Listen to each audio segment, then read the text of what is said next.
But L.A. in particular, it's a modern day car rent.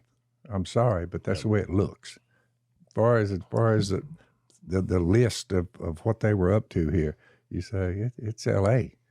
Yeah, and that's what happens when you don't have people. You remember the founders talked about self-governance. Yep. The idea is so back to we were talking earlier about stealing.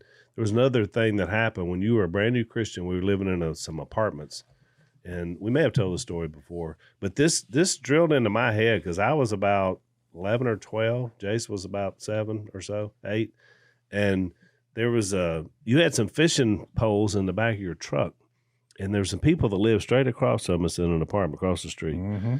And they had 2 little twin boys that were younger than we were, they were younger than Jase. And so you went out to your truck where your fishing poles were gone. You had 2 of them in the back of the truck gone. Yep. You're asking us, did y'all get the fishing poles? No, sir. So, a day or 2 went by. Well, we see the 2 kids across the way with 2 new fishing poles. Yeah. So we went and told you. We said, I think your fishing poles are across the way. So you went over there to their apartment. And the dad comes to the door, Yep. and you said, your boys got my fishing poles out of the back of my truck. And the guy said, well, you didn't have them locked up?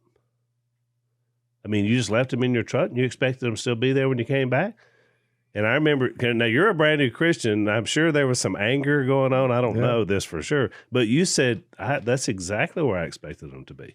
Yep. You don't take something out of the back of somebody's truck. But he still defended. He defended him. He defended him because you didn't have it under lock and key. My fault. And so that's why they say if you don't lock your car, you need to get robbed. Right.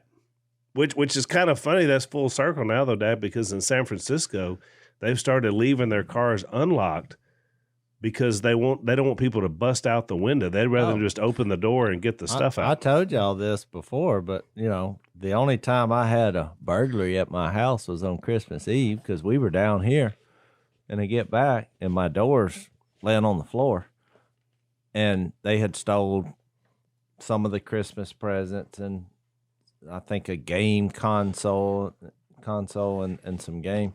But the biggest damage on the whole thing was that door. Sure. And the door was unlocked. They could have just opened it. Yeah. Yeah. But they kicked it down. And I mean, that's what made me so mad. I was like, don't tear up my door. I mean, now you got to pay to have that fixed. Right. It costs whatever it costs. I mean, because what kind of mind breaks in your house and steals Christmas gifts? Yeah. Think about that. Oh, yeah. Yeah. Well, John and Paula that's car rent, and that's L.A. John and Paula they're out in Calhoun, Louisiana. They had a camera under their carport. And so about 3 Christmases ago, she's got all her Christmas presents she's delivering, including mine and Lisa's, in the back of her car. But it's under her carport. It's not locked. And so here you see them come in, little porch pirates, and they steal all the Christmas presents. So, but you're watching them. Of course, they had a mask on. We couldn't tell who they were. But they stole every Christmas present. That was the thing last year. Remember, they were saying all these delivery trucks during Christmas. They'd put these thugs follow the delivery trucks, and every time they drop something off, they go up there and get it.